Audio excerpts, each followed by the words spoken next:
Chegamos ao último episódio da série Apocalipse, Esperança ou Medo? E como último tema, nós vamos estudar provavelmente o assunto que é o mais comentado do Apocalipse em todos os meios, como por exemplo na religião, na política, no entretenimento e na ciência, que é o tema do Armagedon. Esse tópico ele mexe com o imaginário de todas as pessoas. O que é essa batalha do Armagedon? João está dizendo que haverá uma terceira e última grande guerra mundial? Será que esse confronto vai acontecer entre os países do Oriente contra os países do Ocidente? Ou será que o Armagedon tem algo mais profundo espiritual para nos ensinar? Nós vamos estudar, a partir de agora, o Armagedon aqui no programa Está Escrito. Fica comigo, porque nós já começamos. Eis que vem dias, diz o Senhor Jeová, em que enviarei fome sobre a terra, não fome de pão, nem sede de água, mas de ouvir a palavra do Senhor. Jesus respondeu, está escrito, nem só de pão viverá o homem, mas de toda palavra que sai da boca de Deus. Está escrito, apresentado por Robson Menezes. Olá para você, muito obrigado mais uma vez aqui pela sua audiência, pela sua companhia. E eu já quero adiantar que o programa de hoje é muito especial, é um tema que por aí onde você vai, ele sempre traz muita repercussão, que é o tema do Armagedon. Você deve ter a sua ideia, você deve ter as suas impressões, mas o que é que de fato o Apocalipse traz sobre esse importante assunto você não pode perder, tá bom? Então fica aqui o meu abraço para você, eu espero que a graça de Deus te alcance, tá? E lembrando, tá? Se você quiser visitar os outros programas passados, é só você entrar no ntplay.com, encontrar o programa Está Escrito, e você vai achar todos os programas passados ali para assistir outra vez. Eu estou aqui na minha mão com a revista Céu ou Inferno, Revista Esperança, Céu ou Inferno. O tema, ele chama atenção, né? Céu ou Inferno, que coisa é essa? Não tem um terceiro lugar para escolher, não? Aqui nesse mundo, por exemplo, infelizmente, o nosso destino ele é eterno e a vida aqui é passageira, ela acaba. Você sabe disso, né? Então é por isso que a gente precisa estar preparado para ir para o céu ou então receber o destino eterno que o pecado traz, que é a condenação eterna, que as pessoas serão lançadas dentro do lago de fogo. E agora, para onde é que você vai? O que você quer para a sua vida, meu amigo, minha amiga? Quer ir para o céu? Se o mundo acabasse hoje, para onde é que você iria? Difícil responder isso, não é? Mas deixa eu lhe dizer, nessa revista aqui você pode aprender através do Está Escrito qual é o plano, o caminho que Deus espera que você siga. Então faz o seguinte, não demora não, não enrola não, pega aí o telefone, tá com ele na mão? Já disca aí, olha o número 0, operadora 12, 2127, 3121 e ligue agora mesmo que nós aqui da Escola Bíblica da Novo Tempo vamos atender a sua ligação. Você vai indicar o melhor endereço e nós vamos enviar sem custo algum a revista Céu ou Inferno para você se preparar para estar no meio dos salvos quando Jesus Cristo vier, não é mesmo? Então vamos lá, pega a sua revista agora porque a gente vai para o quadro Responde aí, Pastor. Mari, pode rodar a vinheta. Responde aí, pastor. Responde aí, pastor. Responde aí, pastor. Responde aí, pastor. Vamos lá, a pergunta de hoje vai aparecer aqui na tela. Qual é a promessa de Deus para aqueles que permanecem fiéis até o fim? Muito bem, em toda a Bíblia você vai encontrar promessas de Deus que são extraordinárias para o homem. Mas certamente a promessa mais especial que vai aparecer no livro do Apocalipse é para aquele que permanece fiel até o fim.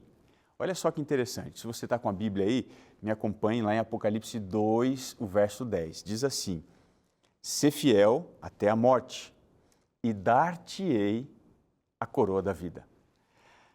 Aqui na revista Céu ou Inferno, se você está com a sua aí, por gentileza, me acompanhe na lição 8, programa, lição 8, na parte da pergunta 5, tá? Lição 8, na parte da pergunta 5. Diz assim, ó, Deus promete a coroa da vida àqueles que forem fiéis até a morte. Essa promessa nos incentiva a perseverar na fé, mesmo em meio a tribulações, pois a recompensa é a vida eterna com Deus. De que forma lembrar-se diariamente dessa esperança te ajuda a seguir em frente, apesar das dificuldades que você está enfrentando? Como a gente pode seguir em frente? Tem aqui um texto no Evangelho de Marcos que pode ajudar, Marcos capítulo 13, o verso 13. Olha o que diz assim, aquele, porém, que perseverar até o fim será salvo. Ou seja, não basta você largar bem, você tem que chegar bem, perseverar. Aquele que perseverar até o fim será salvo. Uma outra passagem, Romanos 8, verso 38 e 39, diz assim, estou certo de que nem a morte, nem a vida, nem anjos, nem principados, nem as coisas do presente, nem do porvir, nem poderes, nem altura, nem profundidade, nem qualquer outra criatura nos poderá separar do amor de Deus que está em Cristo Jesus, o nosso Senhor. Veja, em toda a Bíblia nos foi assegurado que a fidelidade em meio às provações e os desafios vai resultar em recompensa eterna. A perseverança na fé, mesmo diante das dificuldades, ela é recompensada com a certeza de que nada pode nos separar do amor divino. E isso faz com que a nossa esperança seja fortalecida de que a salvação, ela é garantida para aqueles que permanecem firmes. A escritora americana Ellen White, ela fala um negócio interessante sobre esse assunto. Ela diz assim, a fidelidade é a chave para a vitória. Aqueles que perseveram na fé, apesar das lutas, são os que receberão a recompensa final.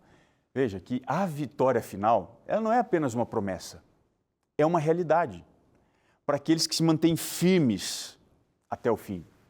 Então, a fidelidade a Deus em todas as circunstâncias é o que nos prepara para receber essa gloriosa recompensa que foi prometida para nós, que é uma vida eterna na presença de Deus. Então, a mensagem aqui é muito clara. A fidelidade até o fim vai resultar numa recompensa eterna. E isso confirma a certeza de que Deus, ele cumpre as suas promessas. Eu queria ler aqui com você ainda, na lição 8, no final da lição, se você puder me acompanhar, diz assim, ó, a igreja, como corpo de Cristo, tem a responsabilidade de proclamar essa vitória, e viver em fidelidade a Deus, resistindo ao mal, através da fé, oração e obediência à palavra de Deus. A batalha espiritual é real, mas a promessa de Deus é de uma vitória eterna e final para os seus fiéis. A salvação em Cristo é a certeza de que, apesar das lutas, dos desafios, no grande conflito, a vitória já foi conquistada na cruz. Amém por isso? Então, diante dessa promessa, a gente precisa refletir. Qual que é a sua decisão? Quero ler mais uma parte aqui, da lição 8, o último parágrafo. Está com ela aberta? Tem uma decisão aí? Queria convidar você a fazer a sua decisão, exatamente a decisão proposta aqui. Aceito viver na esperança e na confiança de que Jesus retornará para estabelecer seu reino eterno, quando não haverá mais dor, morte ou sofrimento, mas apenas a perfeita paz e justiça de Deus. Você aceita o desafio? Vamos juntos esperar Jesus, assim, fiéis. Importa se caírem os céus, tá bem? Estamos aqui agora entrando no tema de hoje e estamos chegando também, né, você e eu, no nosso último episódio aqui da série Apocalipse, Esperança ou Medo. E como último tema, nós vamos estudar, provavelmente, o assunto que é o mais comentado do Apocalipse, em todos os meios, na religião, na política, no entretenimento, né, nos filmes, nos seriados, na ciência, para a gente falar sobre o assunto do livro do Apocalipse, que é o Armagedon. Esse assunto mexe com o imaginário de todas as pessoas. O que é essa batalha do Armagedon? João está falando de uma terceira guerra mundial? Será que esse confronto ele vai envolver países do Oriente contra países do Ocidente? Ou será que o Armagedon tem um sentido, um significado mais profundo, que é espiritual? Então vamos ao texto aqui para a gente entender melhor. Então abra comigo aí a Bíblia no Apocalipse 16, quero ler com você o verso 13 e o verso 16. Diz assim: Então vi sair da boca do dragão, da boca da besta e do falso profeta, da boca do falso profeta, 3 espíritos imundos, observe bem, 3 espíritos imundos, semelhantes a rãs. Então os ajuntaram no lugar que em hebraico se chama Armagedon. Qual é o significado dessa palavra que todo mundo fala? Armagedon. Qual é a referência? O Armagedon faz referência a uma importante região. Que região é essa? O que significa a palavra Armagedon? O erro mais comum que a gente vê no uso dessa palavra é que as pessoas vão associar a palavra Armagedon com um tipo de conflito generalizado, planetário, que pode até mesmo levar à extinção, não apenas da humanidade, mas de toda a forma de vida aqui na Terra. As pessoas dizem, olha, o Armagedon vai acontecer. Mas o que significa a palavra Armagedon? A primeira coisa que a gente precisa saber é que absolutamente você não vai encontrar nenhum registro dessa palavra em qualquer texto religioso ou não, secular, que seja anterior ao Apocalipse. O que isso significa? Que o Apocalipse é a primeira literatura que traz a ocorrência dessa palavra. Então, diante dessa perspectiva literária, certamente a gente pode dizer que João inventou esta palavra para que ela funcione na profecia como que se fosse uma espécie de código. Ela fala mais pela ocorrência do que pelo sentido literário anterior, porque ela não aparece em nenhum outro lugar antes do Apocalipse. Mas o que é que João queria dizer? Que ele precisava expressar, era necessário falar, mas ele precisava ter um código secreto. E aí, por isso, ele criou essa palavra. Então, veja, Armagedon não é, preste bem atenção no que eu vou lhe dizer, Armagedon, de acordo com a Bíblia, não é absolutamente uma referência a uma batalha específica que vai envolver questões militares globais. O que muita gente não sabe, na verdade, é que essa palavra ela faz referência a um lugar. Lembra o que diz Apocalipse 16, verso 16?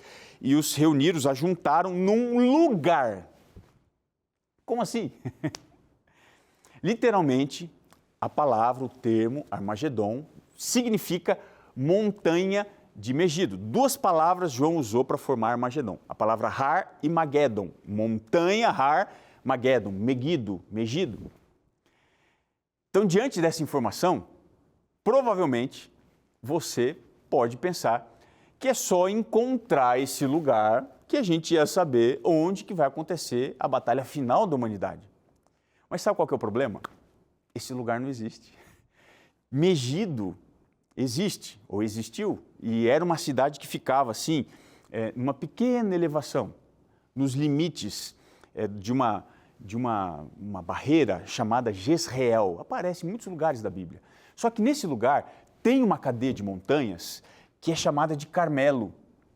E ali perto você vai encontrar do Carmelo 2 montes, o Monte Tabor e o Monte Ebal.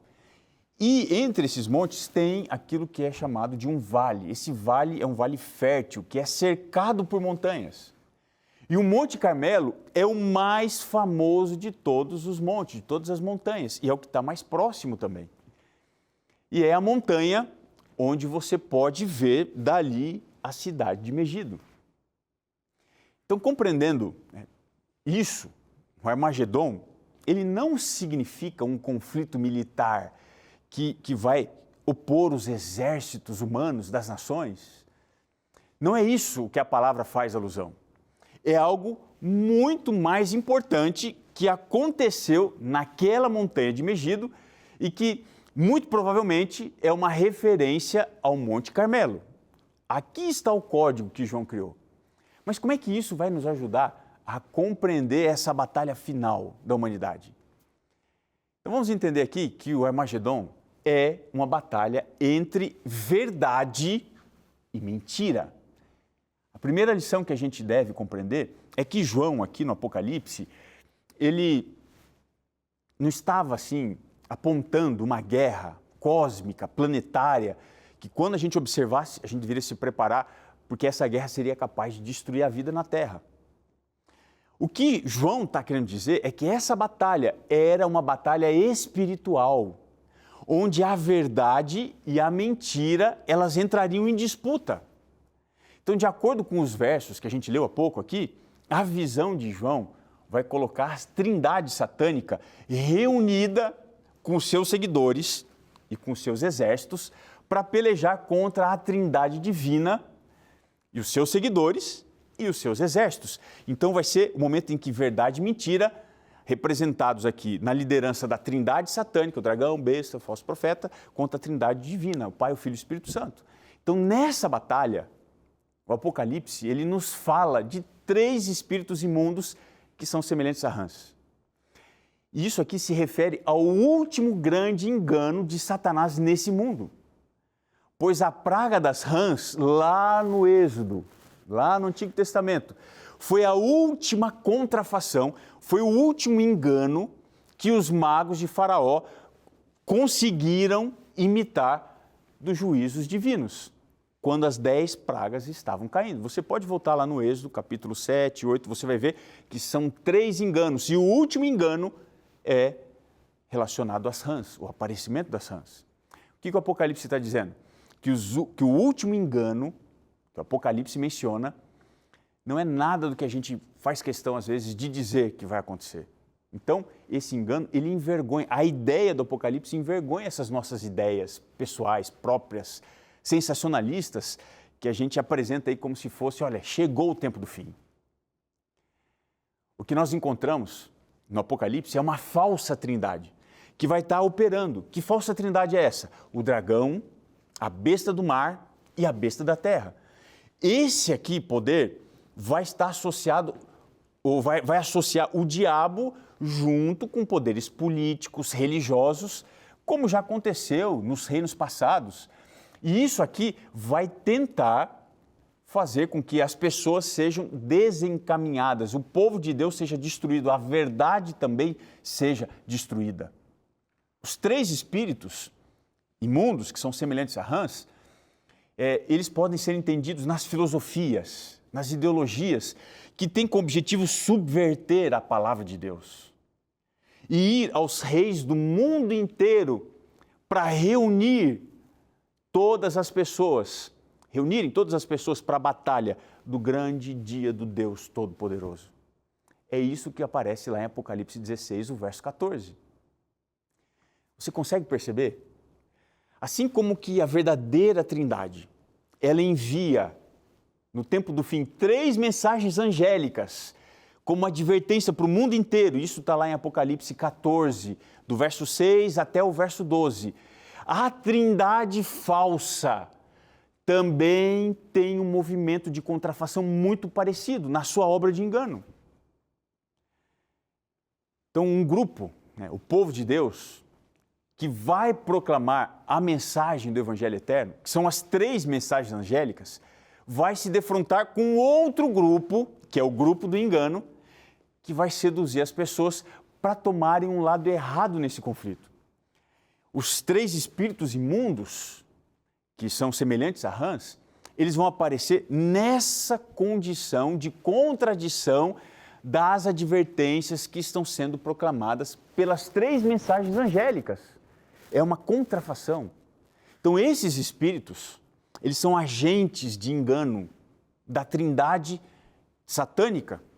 Eles vão enganar a humanidade com muita precisão antes da segunda vinda de Jesus. Tudo isso daqui não parece sério para você? Na verdade, isso daqui é muito sério. É tão sério que o próprio Jesus falou no seu sermão profético que muitos seriam enganados. E mais do que isso, ele deixou claro que, se possível, esse engano seria capaz de colocar até mesmo os eleitos contra Deus. Agora, para avançar nesse tema, eu preciso analisar com você as guerras de Jeová no Antigo Testamento. E a mais importante é uma guerra associada à adoração que aconteceu, sabe onde? Lá no Monte Carmelo. Esse Monte Carmelo, que está em Megido, ou de fronte de Megido, o Armagedon do Apocalipse, foi o lugar em que frequentemente aconteceram as principais batalhas de Jeová no Antigo Testamento. E o grande desfecho entre Elias e os profetas de Baal também aconteceu ali. Foi ali que Elias invocou a presença de Deus em forma de fogo, e o fogo caiu do céu para provar que Jeová, o Yahweh, é o verdadeiro Deus, e ele então fez um desafio. Você se lembra disso? Esse desafio está no primeiro livro dos Reis, capítulo 18. Eu quero ler com você o verso 24. Primeiro livro dos Reis, capítulo 18, o verso 24. Elias disse: então invocai o nome do vosso Deus, e eu invocarei o nome do Senhor. E há de ser que o Deus que responder por fogo, esse é que é Deus. Como é que a história termina? Você se lembra? Verso 38 e 39. Então caiu o fogo do Senhor e consumiu o holocausto, a lenha, as pedras, a terra, e ainda lambeu a água que estava ao redor do altar. O que, vendo todo o povo, caiu de rosto em terra e disse: o Senhor é Deus, o Senhor é Deus. Naquele dia ficou claro que o Deus de Elias venceu aquela batalha do Carmelo. E ele deixou muito claro também que somente Jeová é o verdadeiro Deus. No Carmelo, o fogo desceu na vista de todas as pessoas no altar que Elias havia edificado para o Senhor. Não ficou nenhuma dúvida, a ponto de o povo agora sair e matar todos os profetas de Baal. Só que tem um detalhe.